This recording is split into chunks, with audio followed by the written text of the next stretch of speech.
Bismillahirrahmanirrahim. Assalamualaikum warahmatullahi wabarakatuh. Alhamdulillahilladzi qad akhrajana minadz zulumati ilan nur.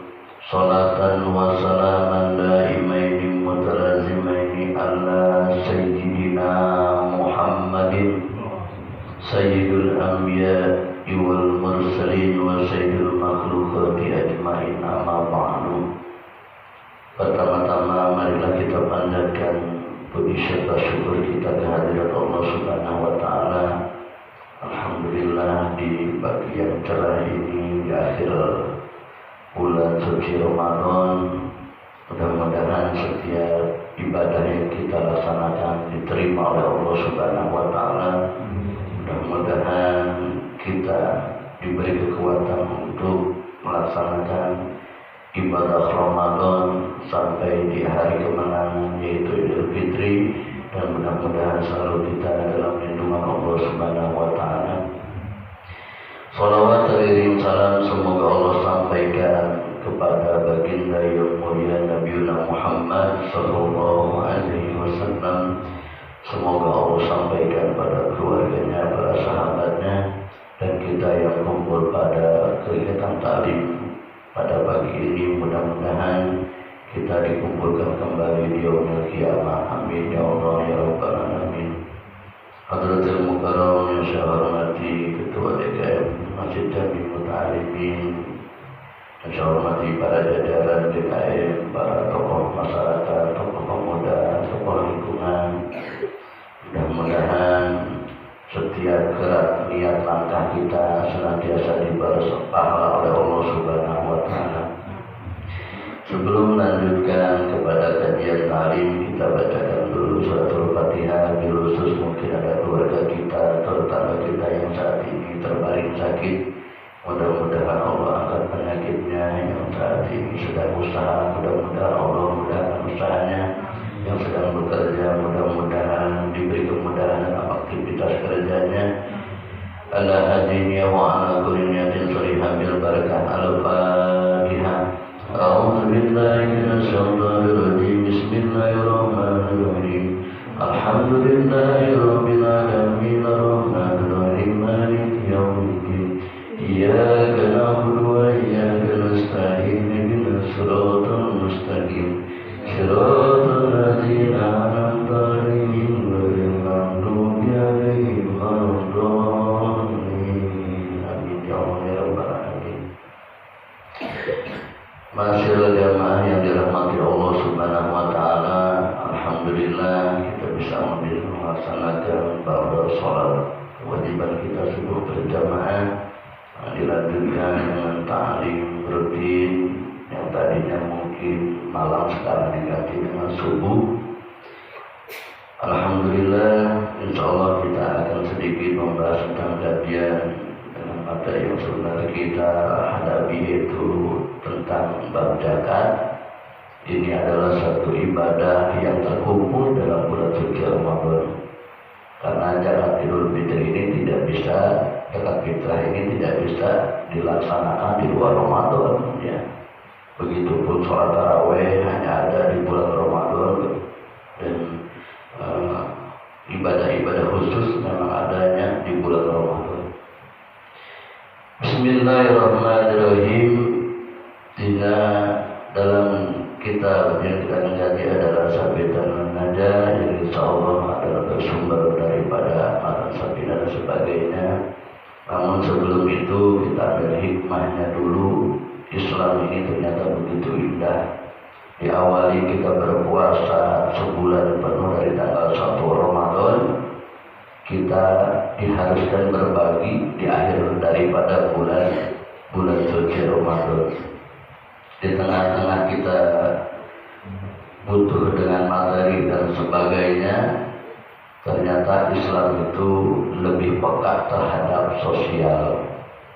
Kalau lagi banyak berbagi emang indah, tapi lagi kita butuh, kita juga mesti berbagi. Ininya zakat ini, indahnya Islam itu, di samping kita melaksanakan sebulan berpuasa diakhiri dengan berbagi. Namun ada beberapa hal yang mesti kita perjelas lagi dalam metode pembayaran zakat. Ada 8 asnaf atau 8 golongan yang sesuai dalam kitab suci Al-Quran yang berhak untuk mendapatkan zakat atau mustahik kepada katanya.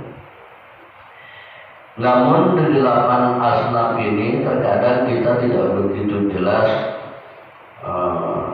yang kita tahu ada dalam lingkungan kita, karena 8 asnaf ini terkadang tidak semuanya kumpul di lingkungan kita.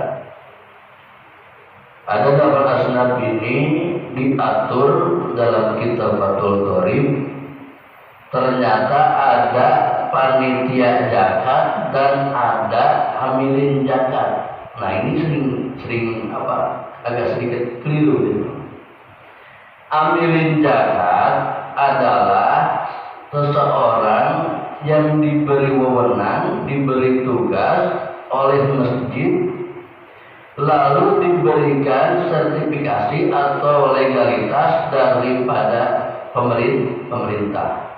Pemerintah ini menunjuk Bajnas sebagai lembaga yang membidangi di dalam pelaksanaan ibadah zakat itu tadi.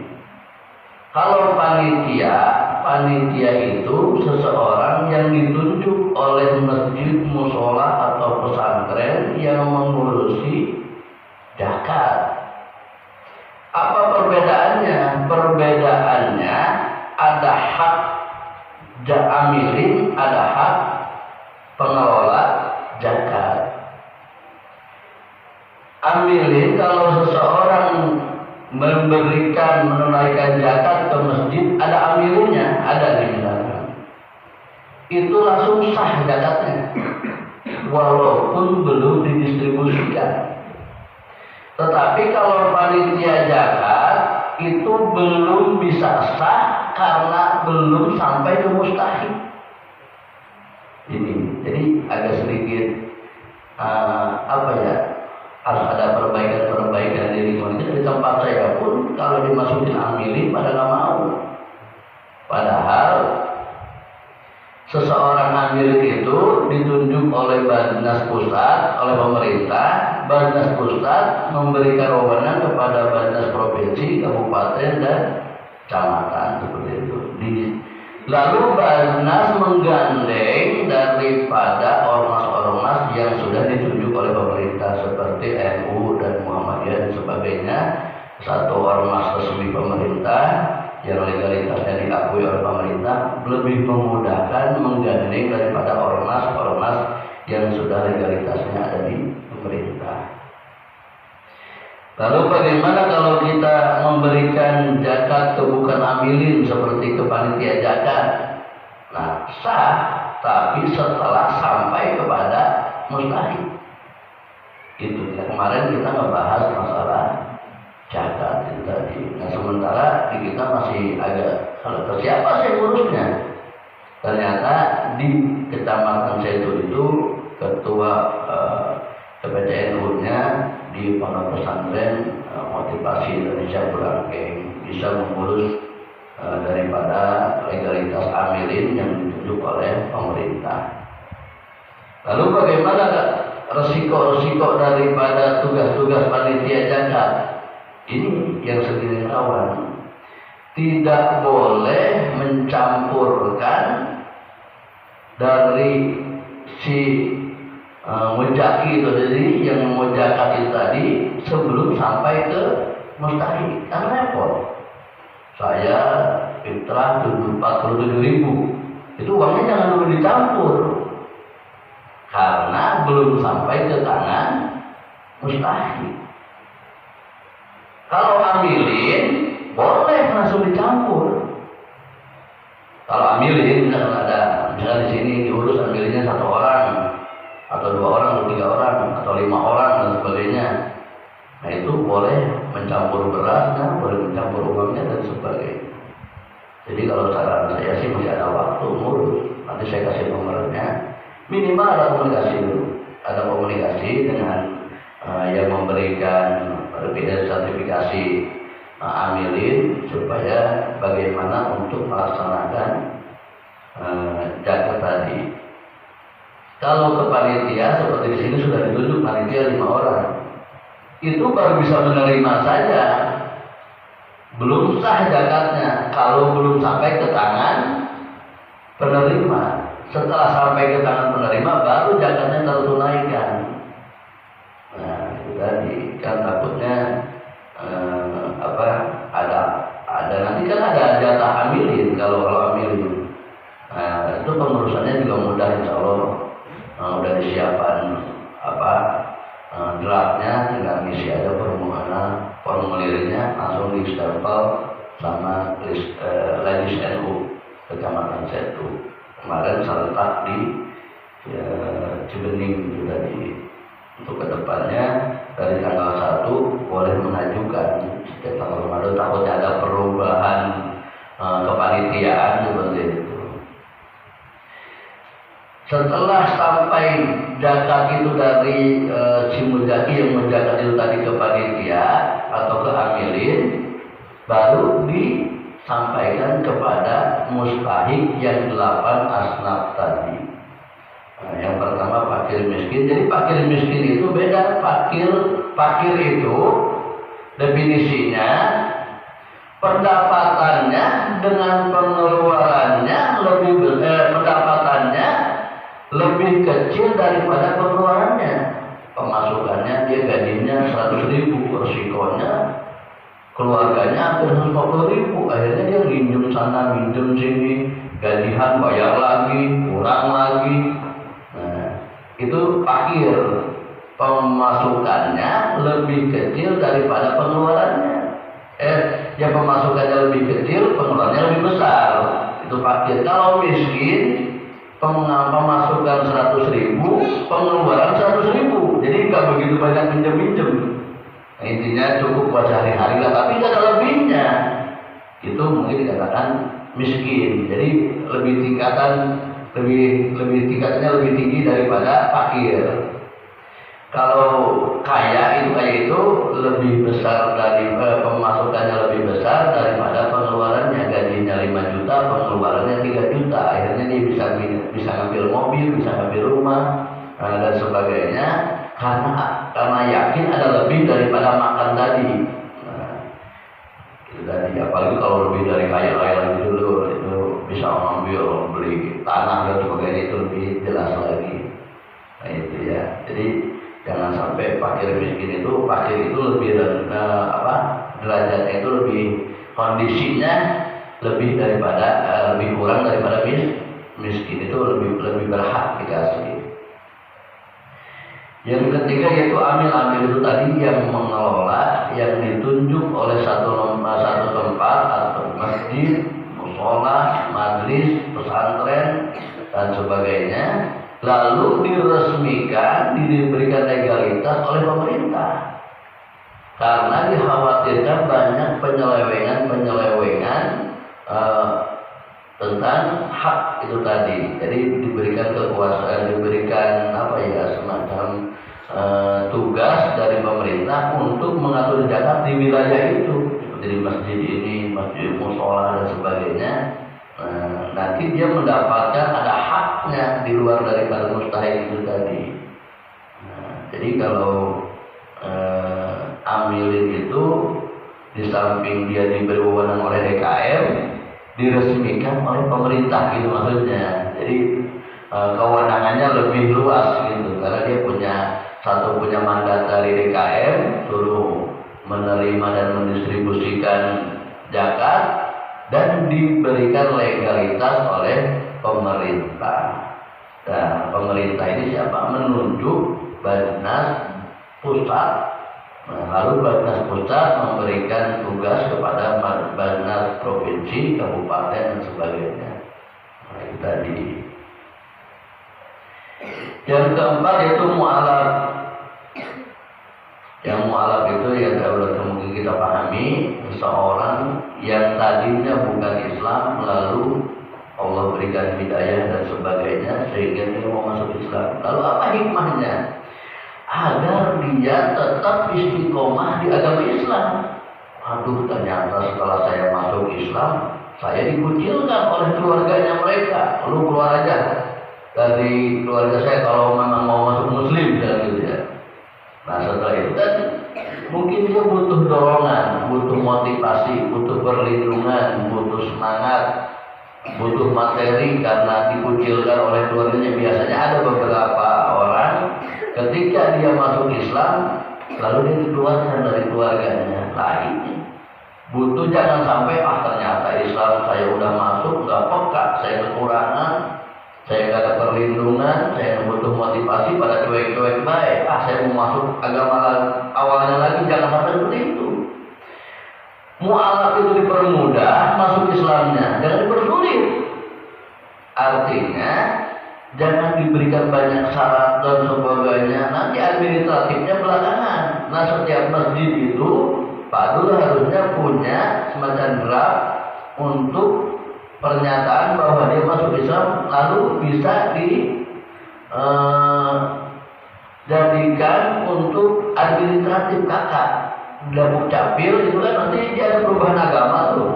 Nah itu dari masjid itu dikeluarin bahwa dia telah masuk Islam di masjid ini.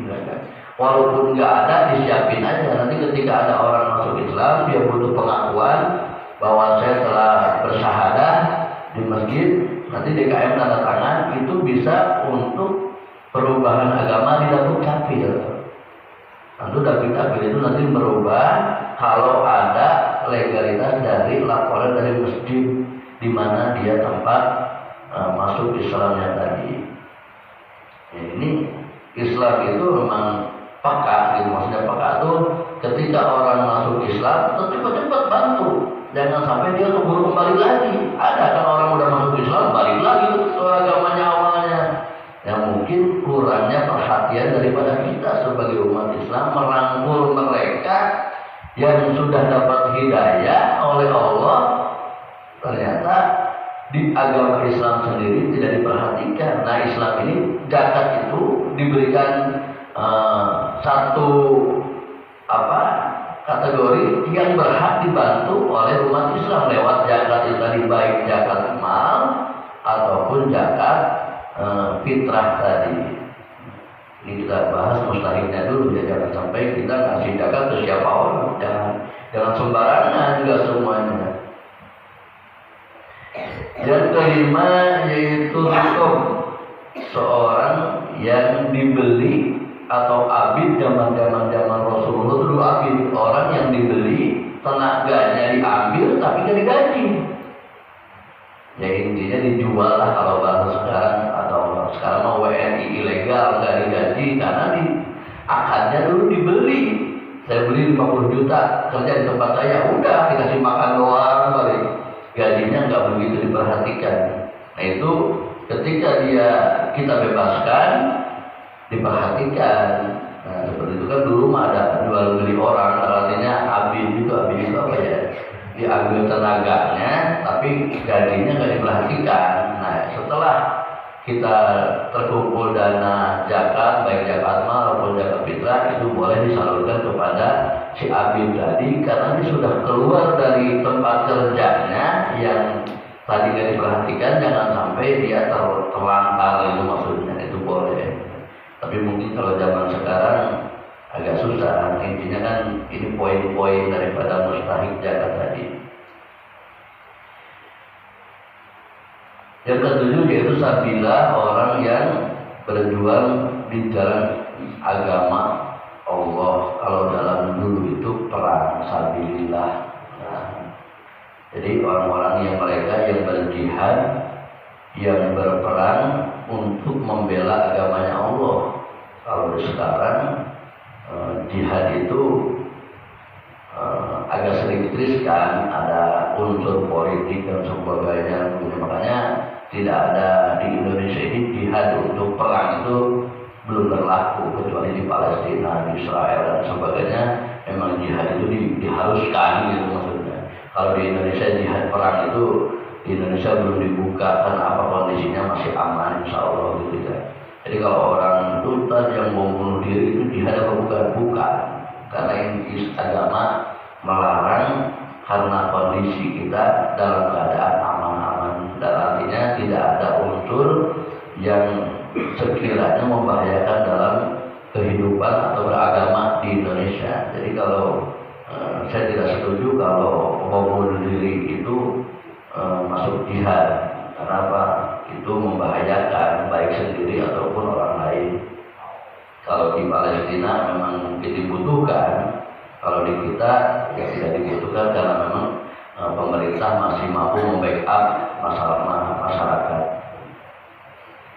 Yang kedelapan yaitu Ibnu Sabil atau seorang dalam perjalanan di jalan Allah, dalam artian lagi dalam satu musafir dan sebagainya, dia mampir di satu masjid, kekurangan ongkos dan sebagainya, itu boleh diberikan kepada orang yang memang dalam menuju perjalanan ibadah, dalam menuju perjalanan di jalan Allah. Lalu bagaimana, saya pernah ditanya, Ustaz, bagaimana kalau saya zakat kepada kiai yang kaya? Kiai kan banyak yang kaya, yang punya mobil, rumah bagus dan sebagainya, banyak ya.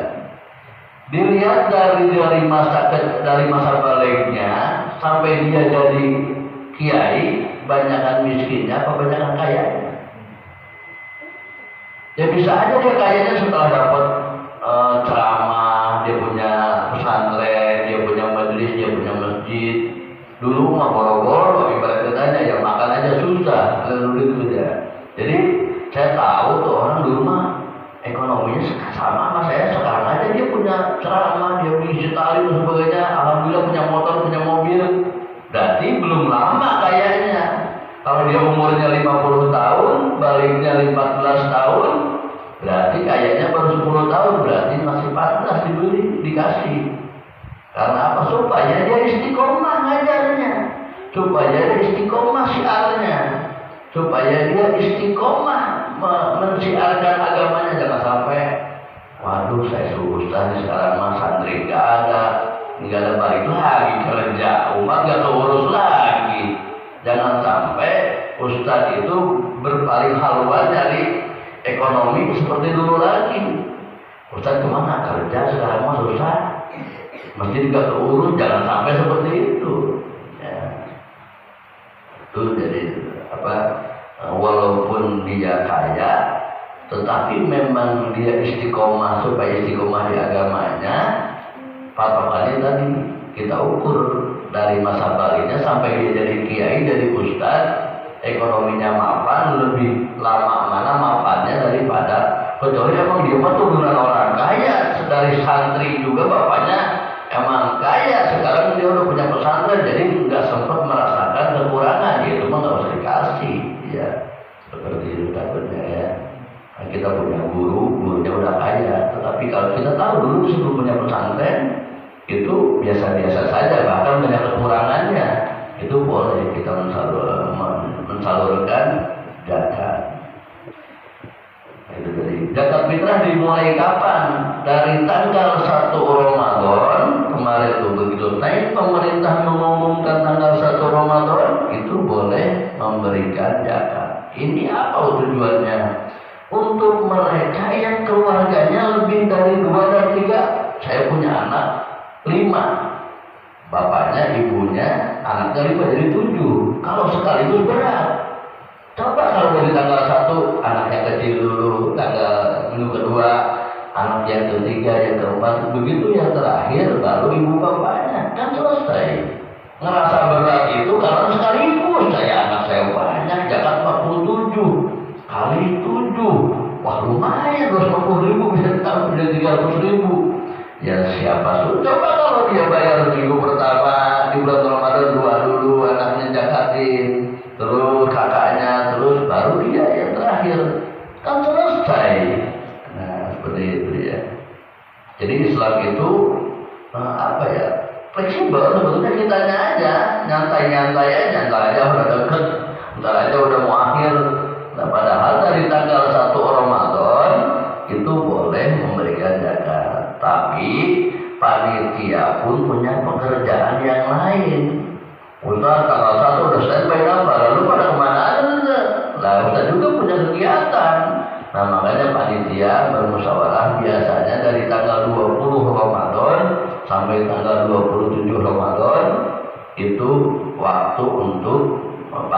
panitia memfasilitasi zakat. Boleh zakat ke mustahik langsung, boleh. Tapi kalau tidak lewat panitia, dikhawatirkan yang banyak dapat banyak, yang nggak dapat nggak dapat. Kan kalau lewat panitia itu bisa tersalurkan semua, didata semua. Ada 100 yang zakatnya ada 150, berarti kebagiannya berapa duit. Coba kalau ke mustahik langsung, wah ada yang banjir yang enggak bisa gitu. Kan kalau lewat panitia bisa merata, seperti itu maksudnya. Lebih baik lewat panitia. Tujuannya apa? Supaya pemerataan pembagiannya. Kalau sendiri saya pengen ngasih ke situ, ke situ semua nanti yang lain pada dapat. Nah, makanya dibentuklah panitia agar distribusiannya, pendapatnya lebih merata. Jadi jangan sampai dia dapat 10 orang, ini dapat 5 orang, ini nggak dapat sama sekali misalkan. Kan nggak mungkin dia bagi ke sini, nggak mungkin. Hanya panitia yang bisa membagi dengan adil seperti itu. Nah, tadi. Terus bagaimana dengan zakat mal apa di bulan Ramadan? Di bulan Ramadan zakat mal itu tidak harus di bulan Ramadan. Jadi menghitungnya, misalnya usaha nih sembako. Pertama kali dia buka itu bulan apa? Misalkan bulan Januari, ketemu lagi bulan Januari atau bahasa kita itu hal lain, ketemu tahun. Nah itu di situ dia wajib zakat. Nah, terlebih sekarang kita kebanyakan zakat mal itu bulan Ramadan. Padahal kalau usaha itu pas dia mulai usahanya kapan? 1 tahun itu. Dia hitung dagangannya sampai nyampe 84 gram atau 80 gram lebih. Kalau 1 gramnya 1 juta, berarti dagangannya itu kurang lebih 80 jutaan. Baru dia wajib mengeluarkan zakat. Kalau kurang dari itu mau zakat, boleh. Tapi bukan zakat, infak, sedekah. Saya pengen usahanya berkah, saya mau ngasih 2,5%, boleh, bagus. Tapi bukan zakat, lebih ke arah infak atau sedekah. Perbedaannya apa? Kalau zakat itu wajib, kalau sedekah itu sunnah. Korun itu orang yang kaya tapi tidak mau zakat, dia pengennya ngasih. Saya ngasih aja, mau 10.000, mau 20.000. Tapi kalau zakat ditentuin 2,5. Kalau 1 juta berarti 25.000. Kalau 10 juta 250.000. Kalau 100 juta 2,5 juta.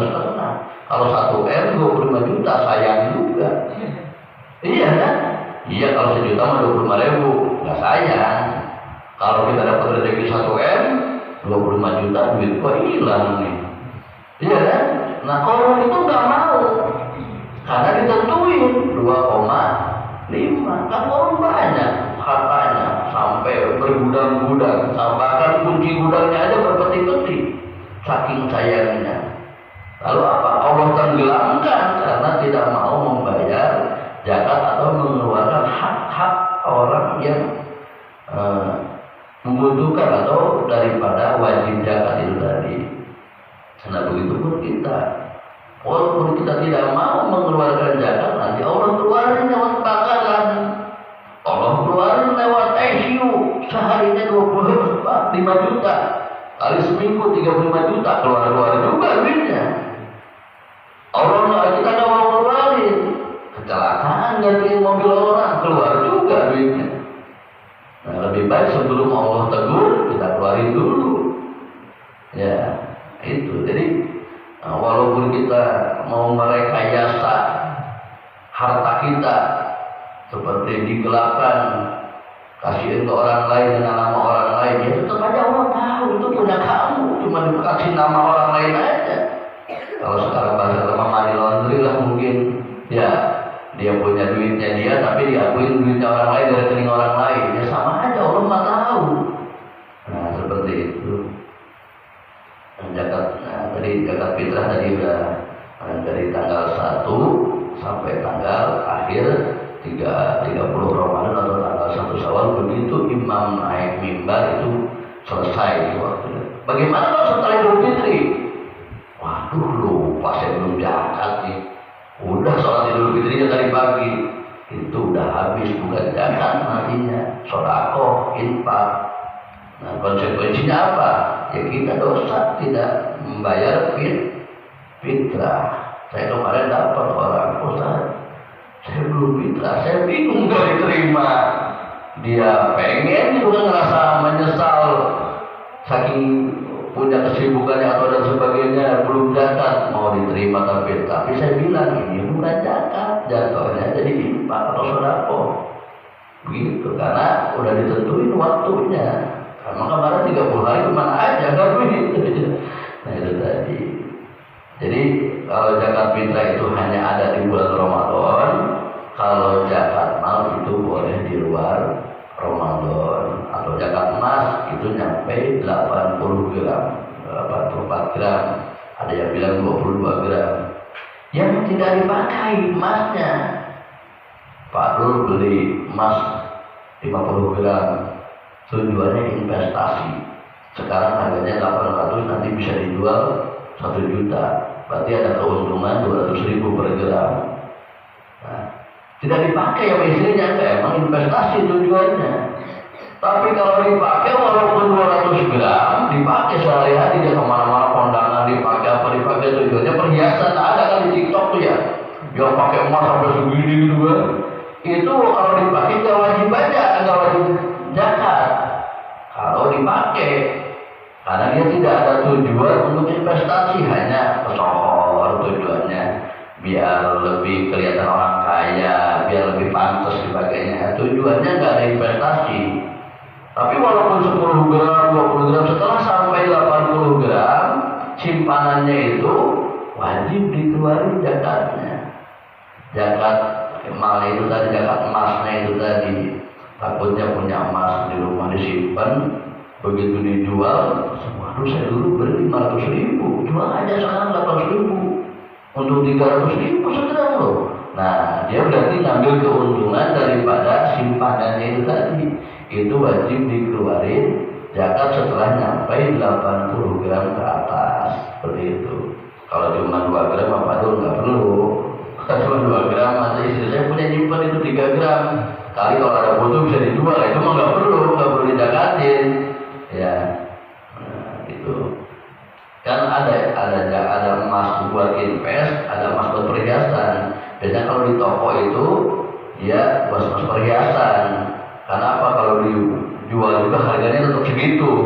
Beda dengan emas invest. Emas invest itu harganya berkembang sesuai harga terbaru, seperti itu.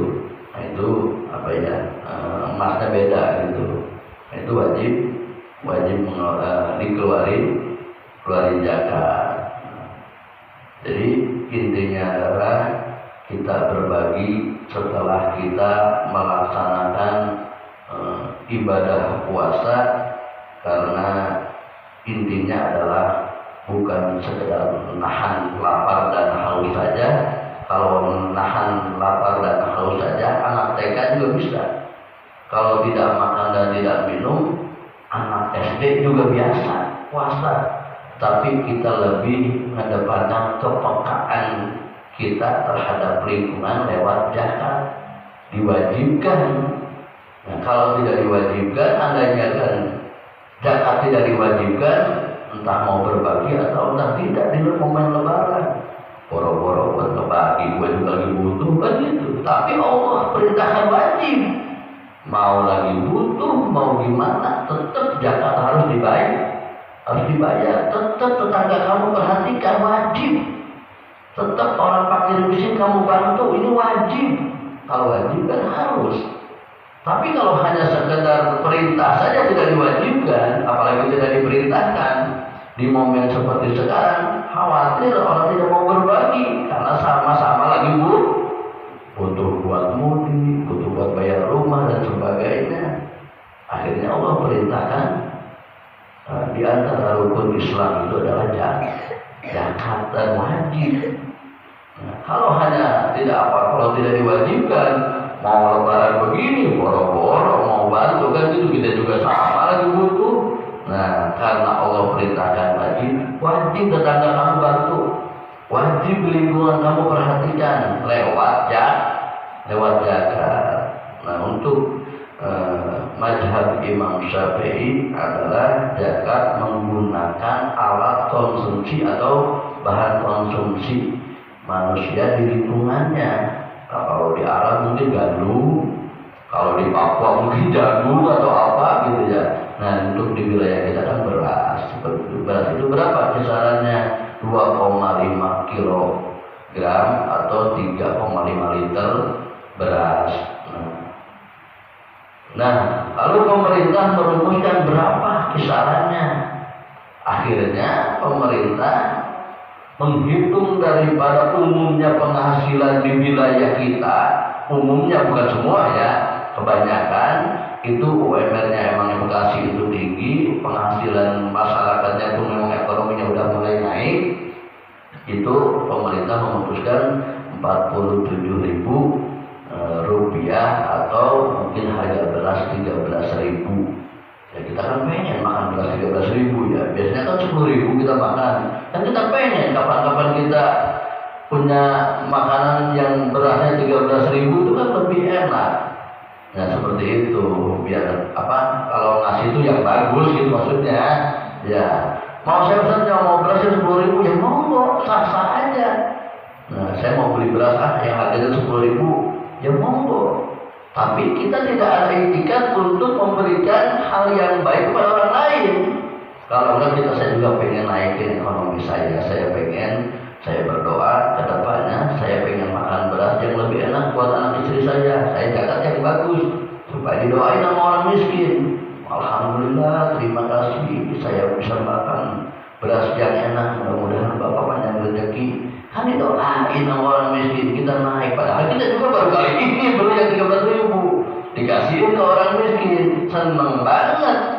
Biasa makan yang beras bulog 9.000 atau 8.500, dia makan yang 13.000 sama sambal aja enak.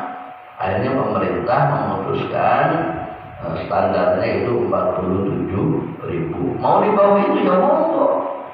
Ustaz saya mah pengen yang 10.000 aja, berarti 35.000 saya. Ya monggo, silakan sah-sah aja. Kalau memang sehari-harinya beratnya itu dan nggak mau naikin taraf hidup. Dan dulu saya mah biarin aja makan begini ya. Tapi kan anak-anak kita pengen makan yang enak. Begitupun orang miskin sama pengen makan yang enak. Ya kita ngasih setahun sekali ya. Nah, biar dia makan yang enak kalau miskin. Apa yang mustahilnya itu biar kita dapat beras, kita masak dikasih ke tetangga kan enak karena berasnya bagus.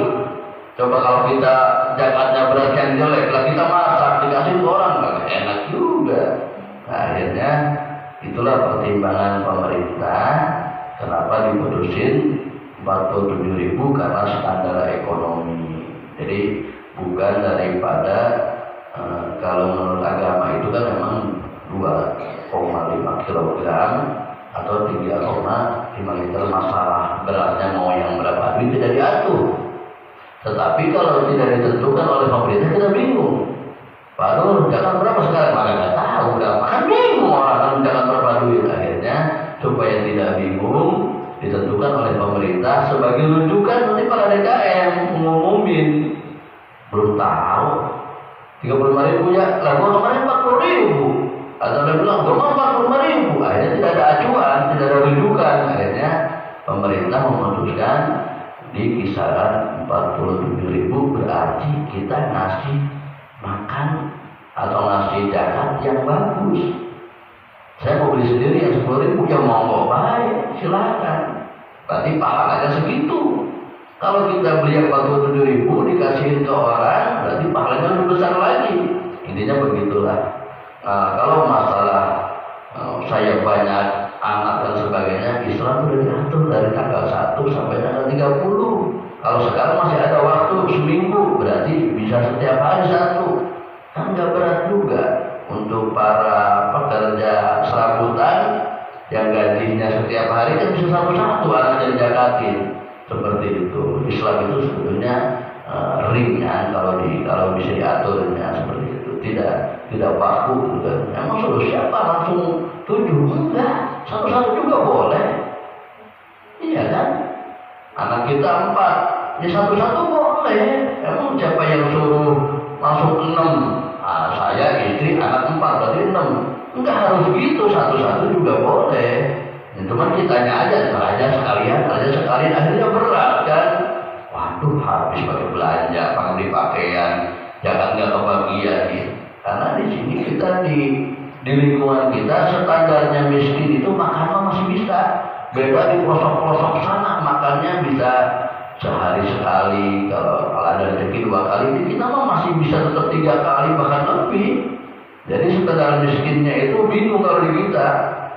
Cuman karena panitia supaya bisa mendistribusikan, kalau memang ngerasa mampu, gak usah marah sama panitia. Saya kemarin di perumahan itu ada orang marah, saya dihina, saya dikasih. Emang saya orang gak mampu? Enggak gitu juga, maksud panitia kan dibagi rata. Kalau memang gak ngerasa ada, ya tinggal balik lagi ke panitia. Saya mah ada, kasih aja kalau yang membutuhkan, kan beres, selesai. Saya panggil orang itu sama marah-marah sama panitia. Emang panitia nggak cek penghasilannya satu-satu? Lu gaji lu berapa?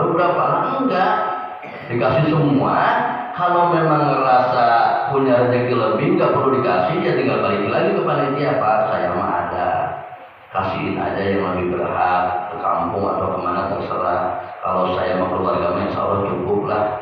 Memang kebetulan saya lagi ada rezeki tahun ini, dan saya panitia enak, jamaah juga enak, nggak usah panitia dimarah-marahin, menghina saya dikasih, nggak ada gitu juga. Panitia juga keterbatasan pengetahuan tentang penghasilan seseorang, akhirnya dikasih semua. Nah kalau memang kita punya rezeki lebih nggak mau dikasih, tinggal balikin lagi ke panitia. Yang lain aja dah, saya mau lewat aja, yang lain lebih membutuhkan kan selesai. Panitia nggak usah repot. Emang didata dulu satu-satu penghasilannya, kayak mau dapat uang BLT aja gitu ya. Nah seperti itu. Yang mau nanya silakan, kalau enggak udah ngantuk juga kayaknya. Nah seperti itu. Masalah zakat yang lainnya yang kita lebih urgen waktu aja, kita lebih fokus ke fitrah dan zakat mal, takutnya seperti itu ya. Kalau yang enggak mau nanya udah setengah 6 ya. Ya. Kalau kategori itu fakir miskin itu ada di depan, tapi non muslim itu berapa? Non muslim tidak berhak ya? Tidak berhak. Ya janda fakir miskin itu nggak berhak. Ya tapi kalau memang kita mau ngasih dengan secara sosial antar manusia boleh antar manusia, dalam artian karena kasihan aja kalau kasihan aja dia nggak bisa ikut lebaran, nggak bisa ikut momen lebaran itu sebenarnya bukan Islam aja yang euforianya, non muslim juga ekonominya meningkat, material para rapuh itu. Keberkahan Ramadan itu bukan di umat Islam aja, non muslim pun merasakan keberkahan Ramadan itu. Ya kita sebagai manusia kasihan karena orangnya aja. Tetapi yang miskin di sini adalah lebih utama adalah sesama umat. Islam kan ada dari mu'alaf tadi itu ada hak khusus mu'alaf gitu, seperti di lingkungan kita ada orang masuk Islam itu lebih boleh dikasih ketimbang mereka yang belum masuk Islam, karena agama mereka juga punya aturan sendiri tentang sosialnya. Ya saya dengar dari beberapa agama, katanya di gereja juga ada santunan buat umat-umat mereka sendiri. Nah itu kita lebih utama miskinnya yang di agama kita, karena kalau di agama kita tidak diperhatikan, itu di wilayah Cianjur sana ada yang pakai kerudung tapi agamanya udah pindah gara-gara biar rebus, gara-gara uang 100.000 sebulan. Nah ini jangan sampai kemiskinan itu lebih dekat kefakiran itu kemiskinan itu lebih kemurtadan itu seperti itu. Orang kalau udah urusannya lapar beda agama nomor sekian kadang, kalau imannya lemah. Jadi lebih utama di agama kita dulu untuk memperhatikan yang tidak mampu. Kalau sesama manusia karena kita makhluk sosial, boleh-boleh aja bantu. Tujuannya bukan ke agamanya tapi ke personalnya, ke orangnya. Kasihan dia anak kecil apalagi nggak tahu dia Kristen, nggak tahu apa kan ya, tahunya dia lapar aja anak-anak makannya seperti itu. Ada lagi? Jadi kenapa Islam itu lebih peka terhadap sesama atau terhadap mustahik ini tadi? Karena banyak kejadian ketika perut sudah lapar urusannya beda Pak. Mereka tanya, emang saya ada yang ngasih? Kalau mereka yang lebih perhatian, akhirnya begitu Pak. Karena saya kerja di tempat dia, nah seperti itu. Makanya kerjaan, rezeki utamain yang di agama kita dulu. Tujuannya apa? Jangan sampai kemiskinan lebih mudah kefakiran, kemiskinan lebih mudah kemurtadan. Karena kalau udah urusannya lapar beda Pak, orang jadi galak, orang jadi lembut, seperti itu. Ya, jangan sampai momen kemiskinan itu dimanfaatkan oleh agama-agama yang lain. Nah dia butuh duit kayaknya nih. Kalau saya suruh pindah agama mau kayaknya. Saya kemarin nangkap orang Pak, ngajakin bantu kerja, konsekuensinya pindah agama. Kalau orang mau, emang kita bisa larang? Saya mau Pak pindah agama. Berapa juta, usaha apa? Kalau dia mau nggak bisa larang gitu kan? Ternyata kita larang itu sistemnya itu. Jangan memanfaatkan kemiskinan orang lain untuk merekrut agama mereka. Jangan jadi manfaatin kemiskinan orang lain, kebutuhan orang lain lagi urgen, butuh duit. Saya bantu dengan konsekuensi ikut agama saya. Itu yang saya larang. Kalau mereka dengan senang hati pindah agama, ya siapa yang marah kan gitu, karena kebebasan beragama di Indonesia kan seperti itu. Jadi jangan, kalau di kita sih insya Allah seperti itu masih jauh, tapi kalau di pelosok sana Sukabumi, Cianjur, kalau di pelosok lagi itu lebih rawan Pak. Masalah perut susah. Kalau udah dikasih kerjaan, pindah agama, pelan-pelan pindah Pak, beneran. Mau kerudungan, mau pakai sarungan, bodo amat, yang penting agamanya yang pindah. Nah itu jangan sampai lewat zakat inilah kita berbagi. Boleh Pak Nur disalurkan keluar wilayah, boleh kalau di lingkungan sudah dapat. Ya di sini di data aja yang ada dikasih masih ada sisa, boleh keluar. Nah, kenapa? Ya kan tidak ada kontribusi hukum baku harus di lingkungan itu, teman lingkungan lebih utama diperhatikan. Setelah itu kalau kita tahu ada yang lebih membutuhkan di luar lingkungan, boleh dikasih ini. Seperti itu, jangan sampai itu panitia dibuang kemana juga kan? Nggak dibuang kemana, kan di tempat lain juga ada yang lebih membutuhkan. Ya, karena apa? Di pemukiman itu orangnya tidak kemana-mana, jadi yang zakatnya segitu, yang penerimanya segitu. Tapi kalau di perumahan terkadang yang zakatnya lebih banyak, orangnya pada pulang waktu didistribusiin, akhirnya lebih kan. Nah itu boleh dikeluar wilayahin dengan catatan setelah lingkungan terbagi. Nah jadi seperti itu. Udah ya. Marilah kita sama-sama merenungkan betapa indahnya agama kita.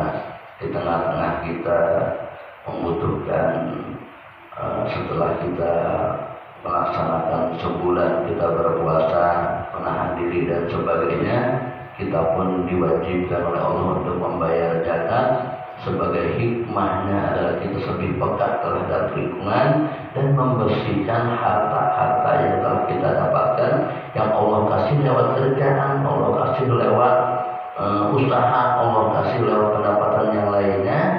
Sadarlah di dalam harta kita ada hak orang lain yang mesti dikeluarkan. Kalau kita tidak bisa mengeluarkan, nanti cara Allah yang mengeluarkan dari harta kita. Ya seperti itu. Mudah-mudahan dari tanggal 1 sampai sekarang, baik itu puasanya, sedekahnya, apalagi puasanya, senantiasa diterima oleh Allah Subhanahu wa Ta'ala. Keluarga-keluarga kita Allah panjangkan umurnya, Allah mudahkan rezekinya, dan mudah-mudahan kita sampai di hari yang fitri, Idul Fitri, kita bertemu dengan keluarga dalam keadaan sehat walafiat. Saya selaku sebetulnya tadi mau silaturahmi ke PMA diundang sahur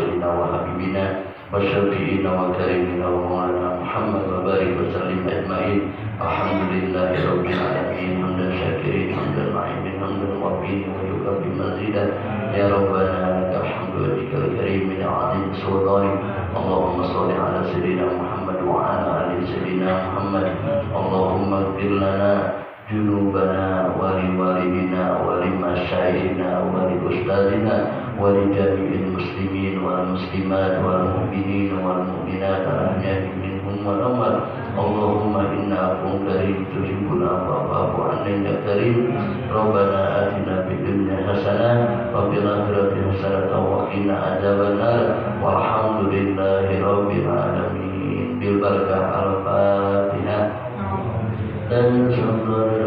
بسم الله الرحمن الرحيم الحمد لله رب العالمين